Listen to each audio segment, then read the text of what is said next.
नमस्ते, मैं स्नेहा स्वागत करती हूँ आपका शाश्वत पाठशाला पर।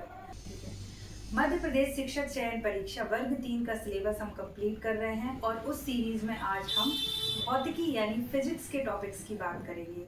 तो आइए स्टार्ट करते हैं। फोर्स की बात करेंगे। फोर्स को हिंदी में बोलते हैं बल, और अगर इसकी परिभाषा में जाएं तो इट इज ए पुल और push on an object which changes its changes its situation या state, कुछ भी बोल सकते हैं अपन। अब इसी चीज को मैं क्या बता दे रही हूँ, हिंदी में बता देती हूँ कि फोर्स एक प्रकार से किसी चीज को खींचना या धक्का देना है जिससे उसकी स्थिति में क्या आ जाता है, बदलाव आ जाता है।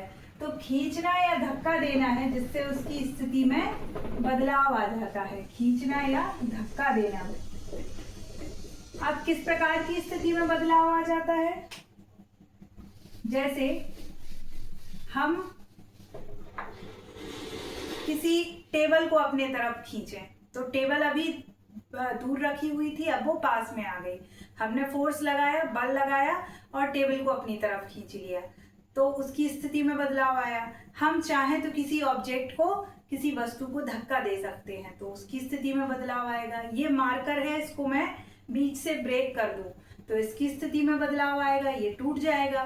तो फोर्स क्या करता है कि फोर्स से किसी भी वस्तु की स्थिति में क्या आ जाता है, बदलाव आ जाता है। और इसी को हम क्या बोलते हैं कि खींचने या धक्का देने की वजह से किसी वस्तु की स्थिति में बदलाव आ जाना क्या होता है, उस पर बल का आरोपण होता है। That means force is applied to that object. अब हम देखते हैं स्थिति में बदलाव आने से मतलब क्या है। स्थिति में बदलाव, कैसे बदलाव आ सकते हैं, ये क्या है, बल के प्रभाव बोल सकते हैं हम। ये क्या है, बल का प्रभाव, इफेक्ट ऑफ फोर्स। ठीक है, क्या होता है, कैसा बदलाव आएगा, या तो उसका आकार परिवर्तन हो जाएगा, आकार परिवर्तन जिसको हम क्या बोलेंगे, शेप चेंज। और या फिर क्या हो सकता है, दूसरा उसका डायरेक्ट उसकी दिशा में बदलाव आ सकता है, दिशा परिवर्तन। तो दिशा परिवर्तन क्या होता है, डायरेक्शन चेंज। और अगला क्या हो सकता है, उसकी पोजीशन, स्थिति में, अवस्थिति बोल सकते हैं इसको, अवस्थिति में बदलाव। और इसको इंग्लिश में क्या बोलेंगे, पोजीशन चेंज। अभी वो जहां था ऑब्जेक्ट, वहां से खिसक के कहाँ आ गया, आपके पास या दूर, क्योंकि आपने उसको अपनी ओर खींचा तो वो टेबल आपके पास आ गई, अदरवाइज आपने उसको धक्का दिया तो वो दूर चली गई। तो किसी ऑब्जेक्ट की शेप में आप तोड़ सकते हैं फोर्स लगा के मार्कर को, तो आकार परिवर्तन हो जाएगा। आप डायरेक्शन चेंज कर सकते हैं। डायरेक्शन कैसे चेंज होगा, सपोज एक एग्जाम्पल लीजिए, आप किसी बच्चे के खिलौने से खेल रहे हैं और वो खिलौना कैसा सीधा जा रहा है, तो आप उस पे धक्का देंगे, उस पे जरा सा उसको हिट करेंगे तो वो कहाँ चला जाएगा, दूसरे डायरेक्शन में चला जाएगा। डायरेक्शन चेंज हो जाता है, दिशा चेंज हो जाती है। और अवस्थिति से मतलब क्या हुआ कि उसकी एक स्थान पे अगर वो टेबल रखी हुई थी और आपने उसको खींचा तो वो कहाँ आ गई, दूसरे स्थान पे, तो उसकी पोजीशन भी चेंज हो गई। ये क्या है, बल के प्रभाव हैं, फोर्स के इफेक्ट हैं। अब फोर्स कितने टाइप का होता है, फोर्स जो है, फोर्स यानी कि बल, ये बल कितने प्रकार का होता है, 2 प्रकार का होता है, बहुत तरह का होता है। लेकिन अभी अपन किस संबंध में देख रहे हैं, इसके कांटेक्ट के संबंध में, संपर्क करने की दृष्टि से देख रहे हैं कि ये कितने प्रकार का होता है। तो अगर ये संपर्क, मतलब संपर्क से मतलब 2 सरफेस के बीच में, 2 वस्तुओं के बीच में क्या हो रहा है, संपर्क हो रहा है, तो संपर्क बल जिसको बोलेंगे contact generated forces, contact generated forces.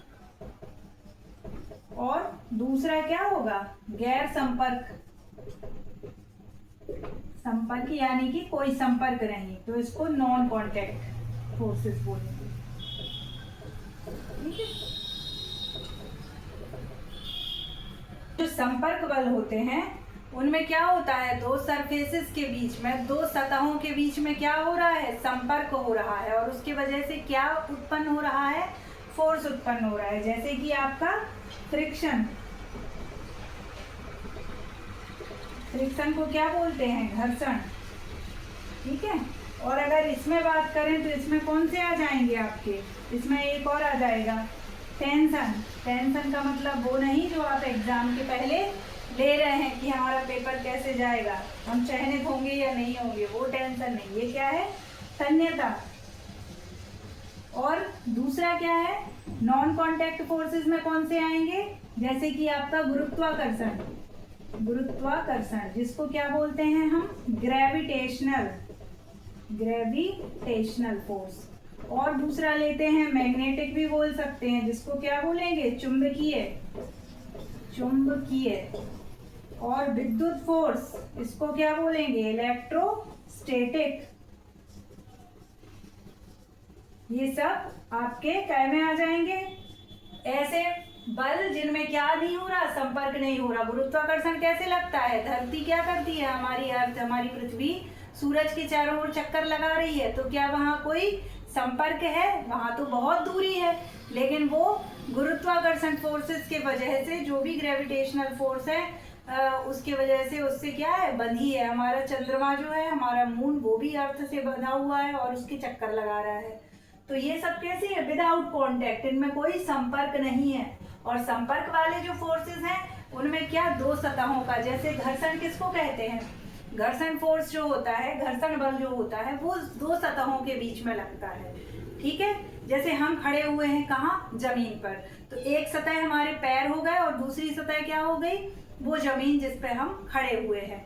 तो जितनी खुरदुरी जमीन होगी उतना क्या होगा, घर्षण होगा, उतना घिसेगा, घर्षण होगा, और उतना बल क्या हमें रोकने के लिए लगेगा। तो जो घर्षण है वो मेनली क्या करता है, किसी गति को रोकता है। जैसे ही हम खुरदुरे फर्श पर चलने की कोशिश करेंगे तो उस खुरदरेपन के वजह से हमारे ऊपर घर्षण बल लगाया जाएगा, हमारे ऊपर क्या होगा, फ्रिक्शन फोर्स अप्लाई किया जाएगा अर्थ के द्वारा, उस सरफेस के द्वारा।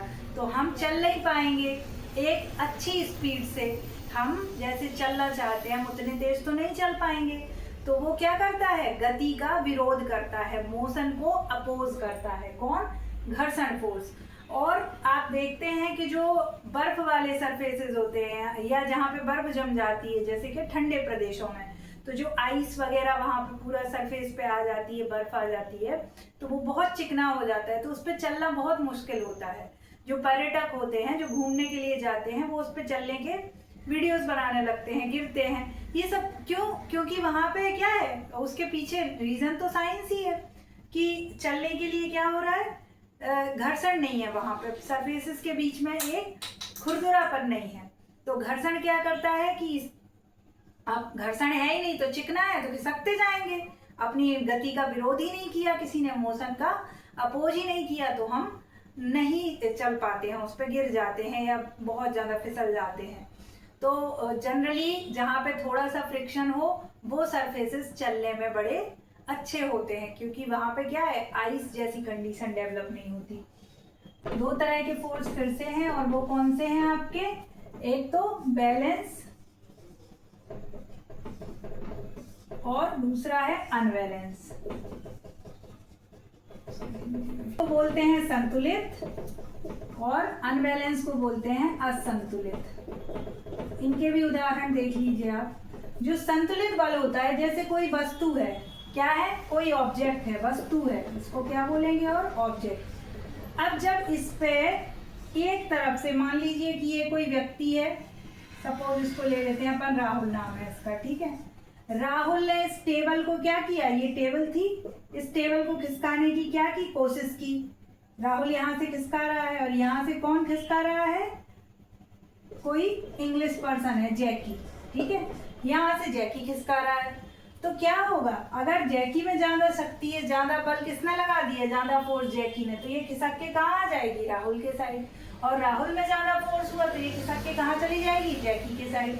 तो होता कि अगर बैलेंस यानी कि संतुलित बल लगाए जा रहे हैं तो जैकी उतना ही बल लगाएगा और ये भी उतना ही। माना कि इसने एफ लगाया तो इसने भी एफ लगाया, दोनों की एफ कैसे हैं, बराबर। तो ये ऑब्जेक्ट जो है यहाँ से हटेगा ही नहीं, अपनी प्लेस से बिल्कुल नहीं हटेगा, वहीं का वहीं स्थिर रहेगा। तो ऐसे बल या ऐसे फोर्सेस क्या होते हैं, बैलेंस, संतुलित, जहां पे एक वस्तु पर दो अलग अलग दिशाओं से, जो कि कैसी होती हैं, विपरीत दिशाएं होती हैं, विपरीत दिशाओं से लगाया जाने वाला बल कितना हो जाता है, शून्य हो जाता है। मतलब इन दोनों का जो अपन, ये इस दिशा में लग रहा है, ये इस दिशा में, तो दोनों घट जाएंगे, F माइनस एफ, और क्या आ जाएगा, कुल बल कितना आ जाएगा, शून्य। जब कोई बल ही नहीं लगा, जब कोई फोर्स ही नहीं लगा तो वो खिसकेगा कहाँ से। तो संतुलित जो फोर्सेस होते हैं, बैलेंस फोर्सेस में जो नेट फोर्स होता है, नेट फोर्स या नेट फोर्स को क्या बोलते हैं, कुल बल, ये कैसा होता है, शून्य होता है। और अगर असंतुलित की बात करें तो इसमें क्या होगा कि जो एफ है, जिसको नेट एफ या कुल एफ बोल रहे हैं, वो कितना नहीं होगा, वो शून्य नहीं होगा। क्यों नहीं होगा शून्य, इसलिए नहीं होगा क्योंकि किसी एक व्यक्ति ने क्या किया है, ज्यादा फोर्स लगा दिया है, तो वहां पे शून्य वैल्यू तो आ ही नहीं सकती है। तो हम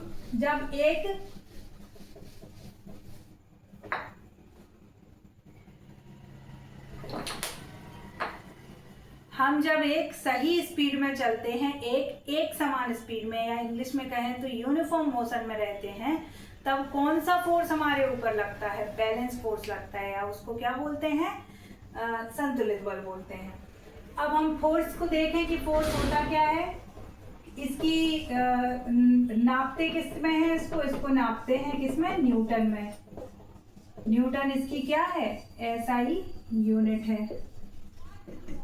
कैसे निकल के आई ये यूनिट, ये तो हम बाद में बताएंगे कि कैसे निकली है, लेकिन इसके पहले इसको देखें कि ये क्या है, KG metre per second square. मतलब 1 न्यूटन बराबर क्या है, 1 KG metre per second square. और अगर इसकी परिभाषा को समझें तो 1 किलोग्राम की वस्तु को 1 मीटर पर सेकंड स्क्वायर का त्वरण देने के लिए जो बल की आवश्यकता होती है वो 1 न्यूटन होता है।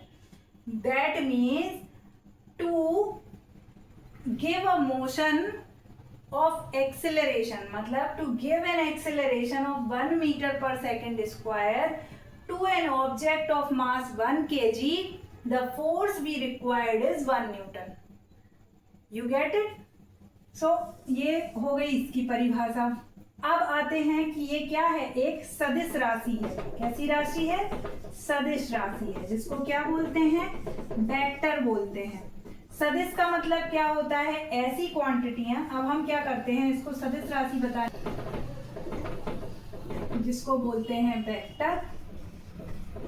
अदिश जिसको बोलते हैं क्या, स्केलर। ठीक है, ये क्या है, जो हम राशियां हैं, राशियां मतलब क्वांटिटीज, क्वांटिटीज।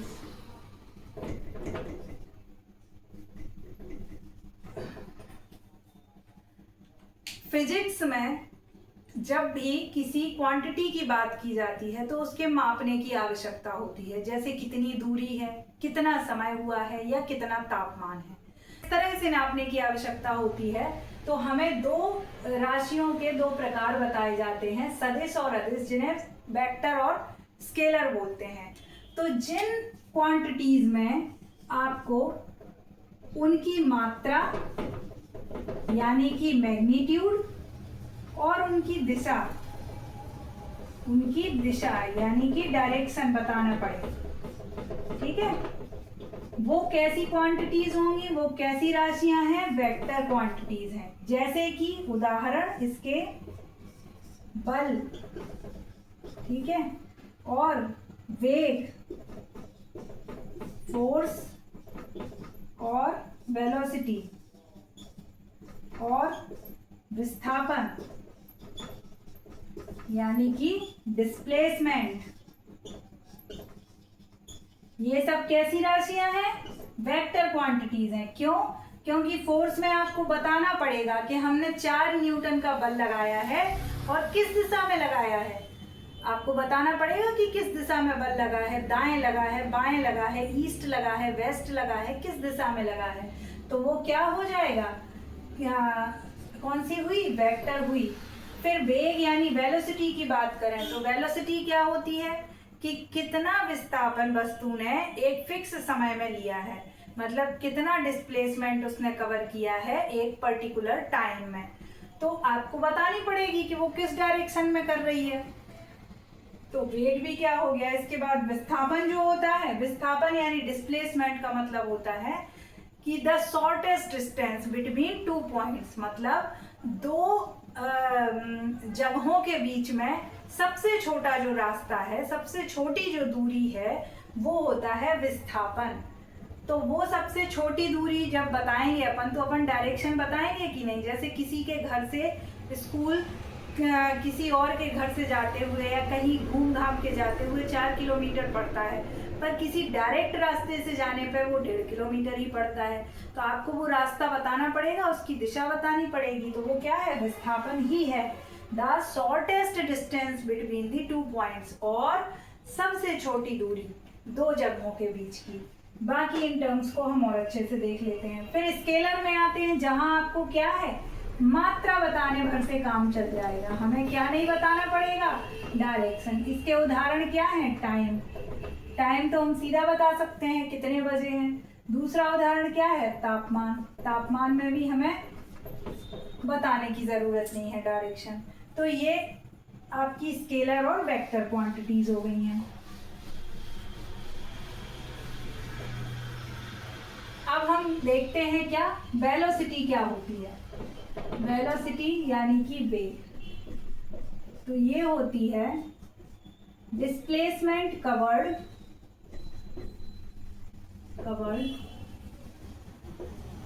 इन पर्टिकुलर टाइम। ठीक है। अब डिस्प्लेसमेंट और यहाँ देख लीजिए। पहले डिस्प्लेसमेंट का मतलब है यानी विस्थापन। तो क्या समझा हमने कि विस्थापन क्या है? शॉर्टेस्ट डिस्टेंस है। शॉर्टेस्ट, सबसे छोटी दूरी। शॉर्टेस्ट डिस्टेंस, सबसे छोटी दूरी। कैसे? जैसे कोई जगह है ए, मान लीजिए आपका घर, इसके बाद यहाँ पड़ता है कोई टेम्पल, मान लीजिए कि टेम्पल ही लिख दिया इसको। इसके बाद यहाँ पड़ता है रेलवे स्टेशन। ठीक है। और यहाँ है क्या है आपका? स्कूल, जिसमें आप टीचर बनने के सपने देख रहे हैं। तो ये वो स्कूल हो गया। अब यहाँ से ये पड़ता है कितना? 1 किलोमीटर। यहाँ से ये 1 किलोमीटर। यहाँ से ये कितना मान लो कि 2 किलोमीटर। तो ये यहाँ ए पॉइंट से यहाँ से ये दूरी कितनी हो गई? पूरी 4 किलोमीटर हो गई। लेकिन आपके घर से सीधा जाने पर कहीं रुकना नहीं है। अभी क्या है? कहीं रुकना नहीं है। और ये जो, चलिए यहाँ बना देते हैं, ये कहाँ ऐसे कर लो। ठीक है, ये यहाँ बना लो तो और अच्छा दिखेगा। ये 2 किलोमीटर है यहाँ से यहाँ तक। तो ये आपका क्या हो गया? स्कूल हो गया। अब यहाँ से सीधा जाने पर ये गए सीधे, ये आपको मात्र कितना पड़ता है भैया? 2 किलोमीटर पड़ता है। क्यों पड़ता है? क्योंकि ये वाला रास्ता आप तो घूम के जा रहे थे रेलवे स्टेशन से होते हुए। तो ये क्या हो गई? शॉर्टेस्ट डिस्टेंस हो गई, सबसे कम दूरी। तो ये क्या है आपका? डिस्प्लेसमेंट। अब इसी दूरी को अगर समय बता दिया जाए कि आपने कितनी देर में तय किया है भैया? 10 मिनट में तय किया है। ठीक है। तो ये जो है ना, ये दूरी और बटा समय है ना, ये डिस्प्लेसमेंट बटे टाइम जो है वो क्या हो जाएगा? D/T क्या हो जाएगा? ये हो जाएगा आपकी वेलोसिटी। अच्छा, हम स्पीड तो जानते ही हैं क्या होता है। स्पीड होती है दूरी बटे समय, दूरी बटा समय यानी डिस्टेंस अपॉन टाइम। तो इसने दूरी कितनी तय की? 1 किलोमीटर, 1 किलोमीटर और 2 किलोमीटर, यानी कि 4 किलोमीटर। तो ये स्पीड कितनी आ जाएगी? 4 किलोमीटर आ जाएगी। कितनी देर में? 10 मिनट, माना कि इसने 20 मिनट में तय की थी। तो ये दूरी बटा समय, ये स्पीड आ गई। तो वेलोसिटी हमेशा कैसी है? वेक्टर है, मतलब कि सदिश है। ये कैसी है? सदिश राशि है।